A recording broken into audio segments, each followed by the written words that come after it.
അച്ഛൻ എന്നെ വഴക്ക് പറയും. ശാന്തനായി നിൽക്കുമ്പോൾ എനിക്ക് പേടിയാ.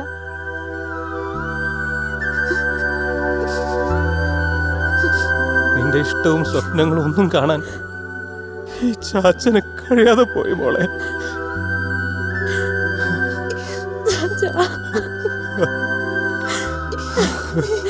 എന്നെ ഇനി ഇങ്ങനെ ശിക്ഷിക്കില്ലേ? ചാച്ചൻ്റെ പഴയ പൊന്നുമില്ല ഞാൻ. ചാച്ചൻ്റെ ദേഷ്യത്തോടുള്ളൊരു നോട്ടം പോലും സഹിക്കാൻ പറ്റില്ല എനിക്ക്.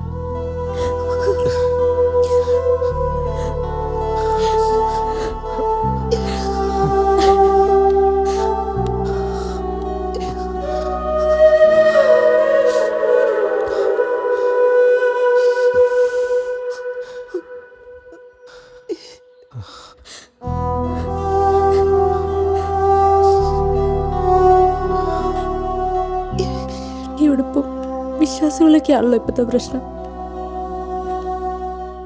കുഞ്ഞുനാൾ മുതൽ ഈ ഉടുപ്പിനോടുള്ള ആരാധന പോലും അല്ല ഞാനിത് അണിഞ്ഞത്. സാഹചര്യങ്ങൾ എന്നെ കൊണ്ട് അണിയിച്ചതാണ്.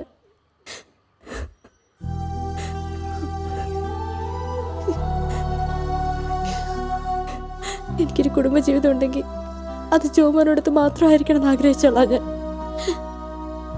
പക്ഷെ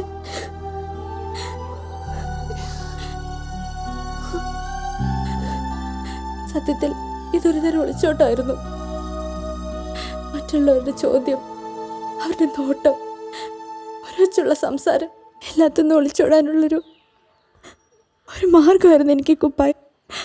ആദ്യമൊക്കെ ഒരുപാട് പ്രയാസങ്ങളുണ്ടായിരുന്നെങ്കിലും പിന്നീട് ഞാനിതിനെ സ്നേഹിച്ചു വരികയായിരുന്നു.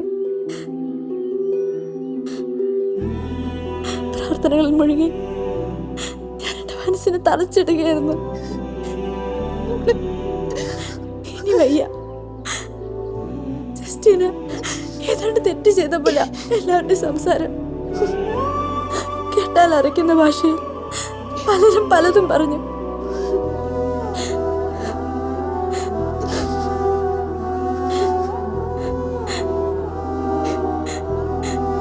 ഈ വസ്ത്രത്തിനൊരു മഹത്വം ഉണ്ടെന്ന് വിശ്വസിക്കുന്നവളാ ഞാൻ. ഞാനായിട്ട് അത് നശിപ്പിക്കാൻ പാടില്ല. എൻ്റെ ചാച്ചന്, അമ്മയ്ക്ക്, ഈ നാട്ടിലെ സഭാവിശ്വാസികൾക്കും ഞാൻ തെറ്റ് ചെയ്തെന്ന് വിശ്വസിക്കുകയാണെങ്കിൽ ഞാൻ ഇവിടെ പോരുക. വയ്യ, ഇനി എനിക്ക് വയ്യ. മോളെ, നീ എന്തൊക്കെയാ പറയുന്നേ? അമ്മ, നീ അവളെ തടയണ്ട. അവൾ അങ്ങനെ ഒരു തീരുമാനം എടുത്തിട്ടുണ്ടെങ്കിൽ അതിലൊരുപാട് ശരികളുണ്ടാവും. നിങ്ങൾക്ക് എന്താ ഭ്രാന്തുണ്ടോ? നമുക്കൊക്കെയാ ഭ്രാന്ത്. അവളുടെ ഇഷ്ടങ്ങൾ നമുക്ക് കാണാൻ പറ്റാതെ പോയില്ലേ? മോളിച്ചല്ലേ, പോയി ജോമാനെ കാണ്. ഉടുപ്പൂരി നിങ്ങളെ കല്യാണം നടത്തി തരാൻ ചാച്ചൻ തയ്യാറാണെന്ന് പറ.